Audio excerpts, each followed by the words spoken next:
Have you ever felt like you had to hold it all together while falling apart inside? Like your strength became your survival, but never your sanctuary? If that resonates with you, you're not alone. Today, we're breaking the silence on mental health struggles Black women face and reclaiming our right to feel, to pause, to be well, and to choose joy. Welcome to Breakthrough Bliss, the podcast where we talk truth, healing, and liberation. I'm your host, Chisara, a licensed clinical social worker, emotional wellness coach, and fellow traveler on this healing journey. Let's get into it.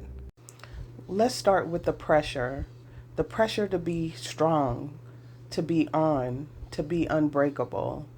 We're taught early, don't cry, don't complain, don't fall apart, be dependable, be the backbone, be the therapist, the fixer, the glue. But what happens when you're struggling and no one sees it? What happens when the world applauds your strength but never checks in on your pain?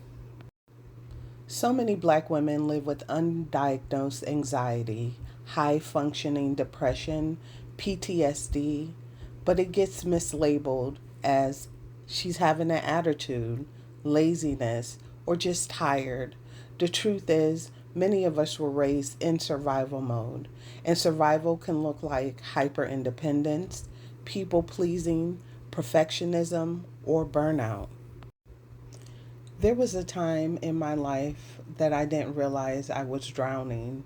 I was overwhelmed because I thought that was just life, that being exhausted meant I was doing it right.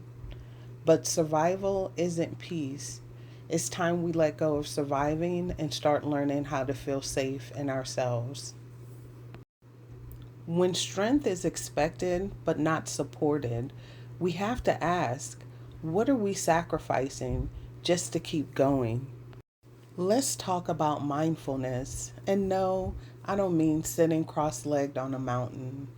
Mindfulness is simply this: noticing your inner world without judgment.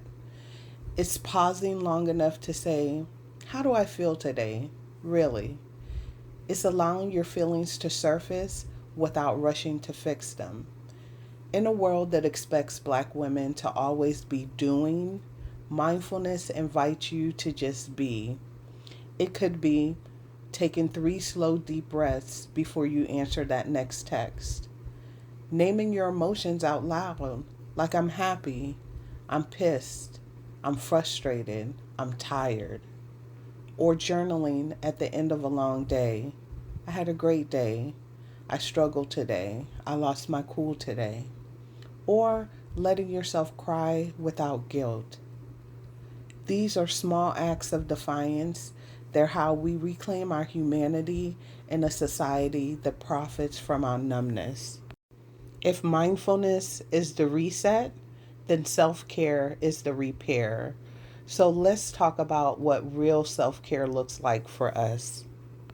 Self-care isn't about bubble baths and brunch, unless that's what feeds your soul. Real self-care is deeper. It's saying no and meaning it. Resting without guilt. Taking a walk just to breathe. Letting joy be a part of your day, not something you earn. Joy isn't fluff, as Bell Hooks said. To be truly visionary, we must root our imagination in our concrete collective experience. For Black women, joy is resistance. So here's a question for you. What brings you joy that isn't tied to productivity or proving your worth? Think about it. Name it. Make time for it. Even if it's just 5 minutes a day. Joy reminds us that we're more than what we've been through. Joy isn't a reward, it's your right. And sometimes choosing joy is the most radical thing you can do.